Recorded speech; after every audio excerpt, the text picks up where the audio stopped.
Ada firqah-firqah takfiri yang mengatakan orang megang keris itu syirik, ke kuburan syirik, ini syirik. Itu salah besar. Salahnya adalah tadi kalimat-kalimat atau kebenaran-kebenaran absolut ini sudah jadi sibghatallahi man ahsanu minallahi sibghah. Kalimat ini begitu absolut di hatinya orang mukmin. Sehingga ketika terganggu oleh hal-hal yang adat istiadat, kayak pegang keris, kayak apa, ini tidak mengganggu. Tetap kualitas iman ini di atas keyakinan adat membawa apa keris. Kalau orang membawa keris menjadi syirik karena percaya sama makhluk. Orang misalnya kejawen kalau nggak bawa keris nggak nyaman. Orang kota itu kalau nggak bawa ATM juga nggak nyaman. Itu tidak dihukumi syirik. Kamu pergi lupa bawa HP nyaman enggak? Enggak, kenapa tidak dihukumi syirik?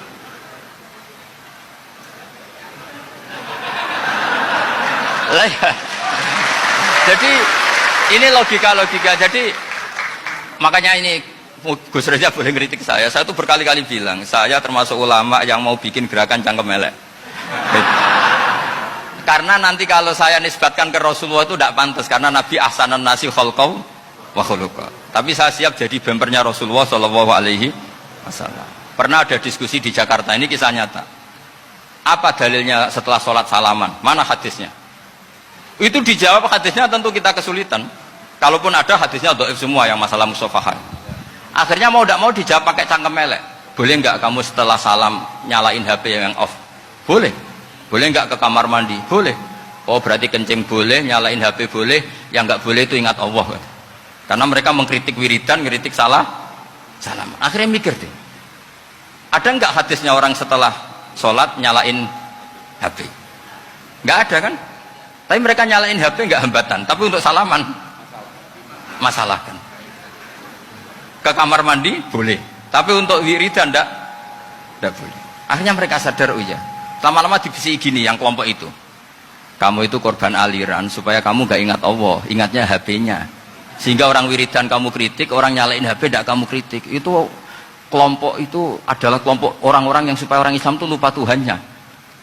Itu gerakan cangkem elek, tapi jadikan orang sadar. Jadi ini penting. Jadi kalau kamu tidak bisa bela agama dengan jalan yang lurus karena tidak bakat itu, nggak apa-apa pakai cangkem elek tadi, karena nggak mungkin gerakan ini dinisbatkan kepada Rasulullah Shallallahu Alaihi Wasallam. Kalau soal sanad, saya punya sekian sanad tentang itu, tapi tidak usah kamu ikuti. Ada orang tanya, ya Pak Kiai, kalau setan dibakar di neraka panasan enggak? Ya panasan. Lo kan setan dari api, ngapain harus panasan? Kan materinya sama.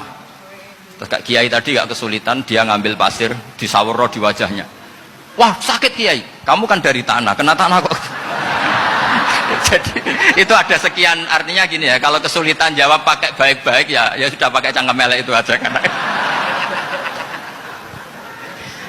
Tapi tentu kan gerakan ini tidak mungkin dinisbatkan kepada para nabi. Tapi saya pastikan meskipun nggak bisa dinisbatkan kepada para nabi dari segi cangkem elek tadi, tapi secara semangat itu sama. Saya punya sekian contoh. Bener Gus Riza tadi gojok saya ngawur-ngawurnya itu masih punya sanad. Itu pas saya ngawur pun masih punya apa? Sanad. Nabi Ibrahim itu ketika faja'alahum juzatan illa kabirallahum itu, si berhala paling besar dikasih kapak. Ketika mereka geger, ini siapa yang berhala-berhala kecil? Kata mereka, sami'na fatay yadhkuruhum yuqalu lahu Ibrahim. Ya kira-kira Ibrahim lagi. Terus setelah Ibrahim didatangkan, siapa yang melakukan ini semua? Ini jawaban Nabi Ibrahim, bal fa'alahu kabiruhum hadza. Ya tanya yang bawa pedal, saya kan tidak bawa kan. Terus kata orang-orang, otak kamu itu di mana? Masa berhala disuruh nanya, kan nggak bisa ngomong. Ibrahim kebalikan, uffil lakum walima ta'buduna min dunillah. Lalu otak kamu di mana? Sudah tahu tidak bisa ngomong kok disembah gitu. Itu ada kata uffin loh. Uffin itu kalau diterjemah kira-kira ya agak-agak jancuk gitu. Kira-kira seperti itu. Jadi sekarang dalilnya jancuk apa musik? pakai jancuk biasa kalau hospitalnya saya kira gimana? Jancuk itu dari daksu, dak tinggalkanlah suan perkara sing elek. Krono ilate wong Surabaya kakean rawon, akhirnya ngomongnya jancuk.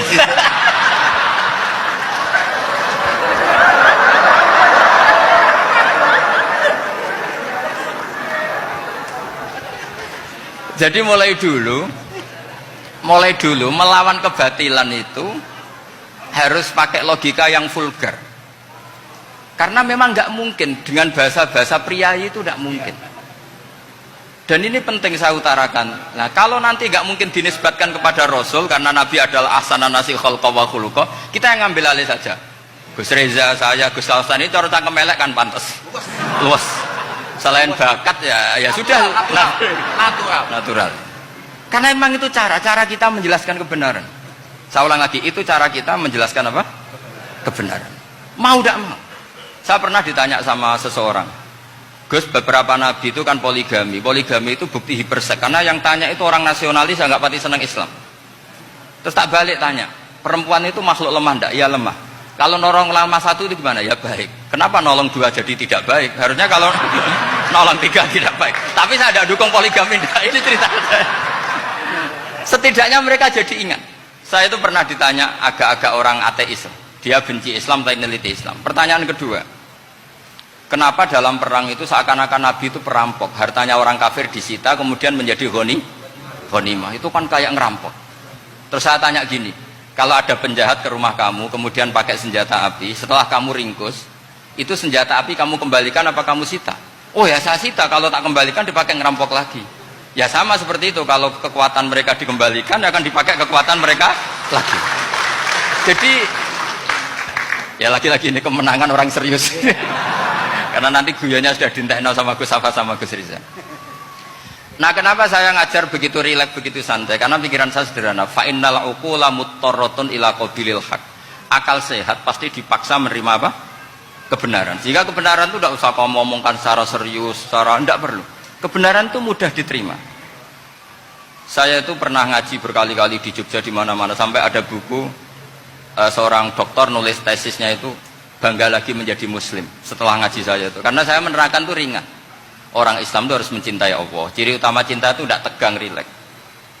Saya bilang begini, kalau kamu pernah 1 tahun digratisi orang rumah, makanan, kamu kira-kira itu mudah nggak mencintai orang yang berjasa sama kamu minjemin rumah dan kasih makan gratis?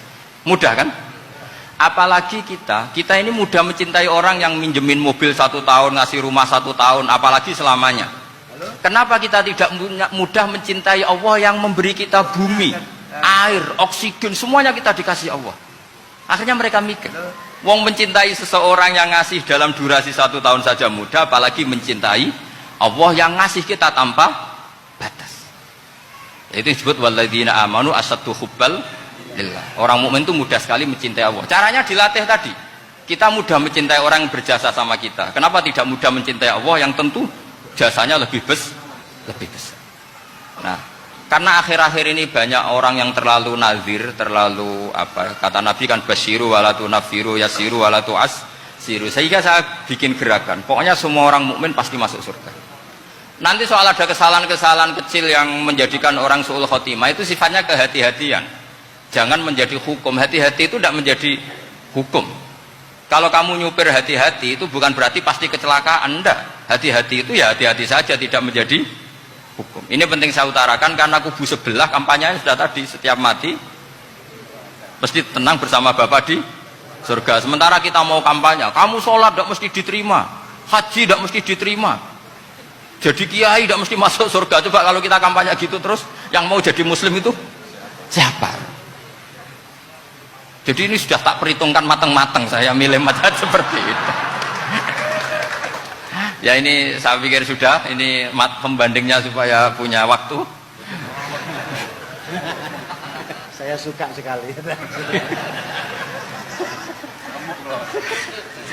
Nah ini yang sesi terakhir ya, sesi terakhir. Saya akan cerita fikih karena Nyun sewu Gus, ada iklan sebentar dari ibu-ibu. Pentolan mic kurang dekat ke mulutnya Gus Baha. Sehingga suaranya tidak terdengar sampai ke belakang. Oh, gitu, pentolannya ya? Didekatkan Gus. Oh, gitu. Ini kalau ngomong konotasinya itu mesti nyerempet. Sudah apa ya? Sudah ahlinya di situ. Ya malah ada gitu.